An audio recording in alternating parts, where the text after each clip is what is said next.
Let's start. Today we will see how to implement the filled layout of a text field in Flutter Android. Let's see the main.dart file. First, we import the material.dart package. Then, in the main function, we create the stateless widget called myApp. This is the myApp stateless widget. In the build function, we create a material app and apply a theme.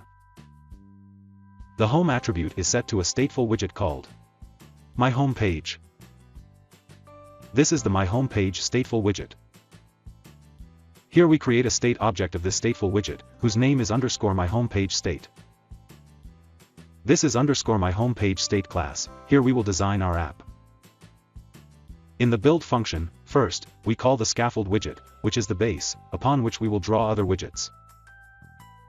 The app bar attribute is set to the app bar widget.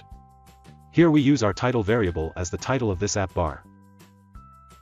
Then we set the body attribute to the container widget to implement some margins. Inside the container widget, we have a center widget. In the center widget, we have a text field. This is how we fill the layout of the text field. Here we set the fill color to green. Let's run the app. As you can see, the text field has a filled layout. So that's it. That's how you can implement the filled layout of a text field in Flutter Android. Thank you.